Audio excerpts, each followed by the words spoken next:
नमस्कार।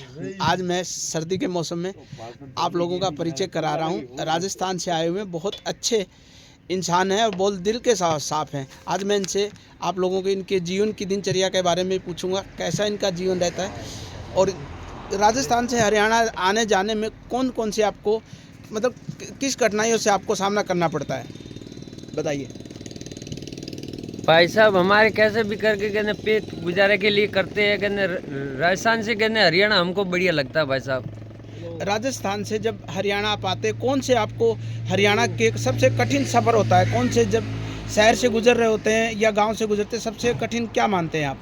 हम भाई साहब हम बड़ी बड़ी सिटी देखते हैं। कहते छोटे गांव भी आते हैं, बड़े भी आते हैं। कहने कोई भी कहने मारपीट वाले भी मिलते हैं, कोई कहने सादे भी बढ़िया भी लोग मिलते हैं, कई लोग मिलते हैं साहब। कहने गायों को जब आप सड़क पे चला रहे होते हैं तो उनको कैसे संभालते हैं? हम भाई साहब कहने आवाज़ से कहने साइड में आते हैं।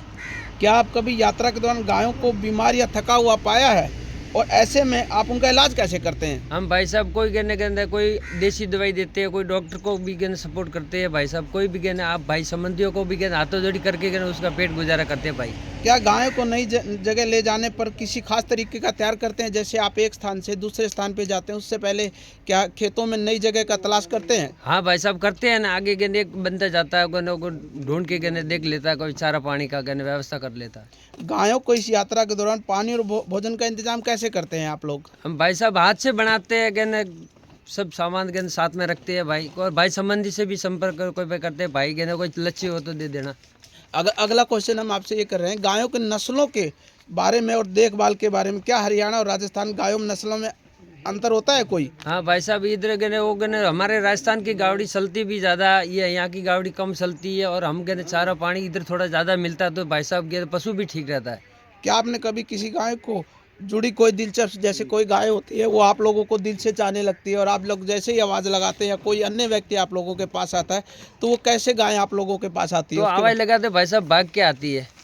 वो गाय आपसे विशेष कर जैसे आपकी सुरक्षा के लिए क्या करती है? वो भाई साहब उस बंदे को हमारे पास आने नहीं देती भाई साहब। संस्कृतियों को सामाजिक सवाल आपसे हम करेंगे। गायों को चराने के दौरान गाय को लोगों का कैसा व्यवहार रहता है? बहुत बढ़िया रहता है भाई साहब, बहुत बढ़िया।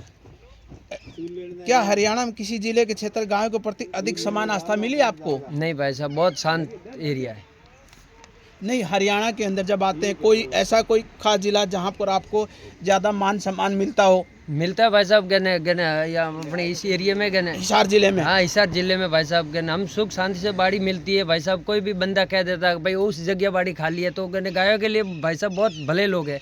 क्या आपको लगता है गायों की देखभाल पालन परंपरा बन चुकी है या फिर इसमें एक विशेष पेशे के रूप में देखा जाता है? हाँ भाई साहब वाला वेला बाजवानी कहने बनाइए कान कहने क्या गाय को एक पेशे के रूप में देखा जाता है कि इसकी एक विशेष परंपरा बन चुकी है, एक सेवा भाव से करते हैं, ये बताइए। भाई साहब देखो कहने गाय तो बहुत बढ़िया है और कहने कहीं भी कहने सारा पानी भी आप लोगों के जैसे आदरभाव मिल जाता है।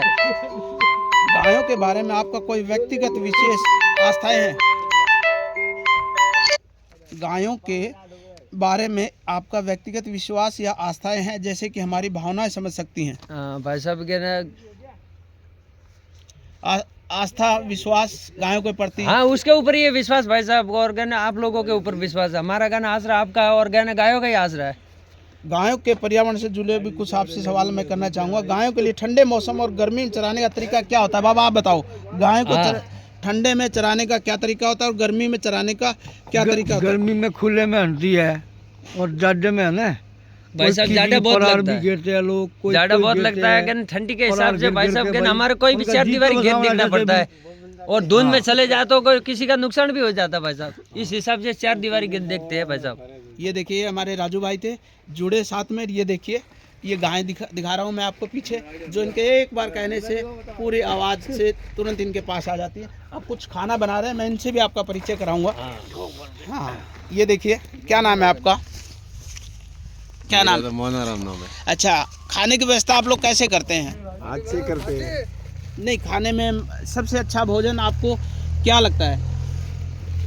दूध और दही, लस्सी, रोटी। ये देखिए आमतौर पे लोग बड़ी बड़ी एसीओ में घर में रहते हैं, पंखों के नीचे भी गर्मी और सर्दी महसूस करते हैं, लेकिन ये मेरे दिल के इतने हैं करीब हैं कि ये बहुत अच्छे लगते हैं। और देखिए इनको किसी चीज़ की भी मतलब कोई कमी महसूस नहीं करते हैं। इन लोगों से गाय के सारा सही है और बढ़िया सुख शांति है। इन लोगों से हमें प्रेरणा लेनी चाहिए।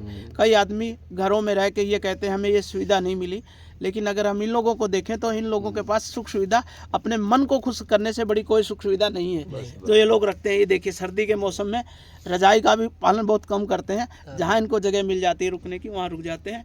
मैं सभी हरियाणा वासियों से यही कहना चाहूँगा, जब भी ये कहीं लोग दिखाई दें तो इनकी बहुत ध्यान रखा करो। कभी भी चार्जर किसी चीज़ की भी मदद मांगे तो इनकी मदद करनी चाहिए। धन्यवाद।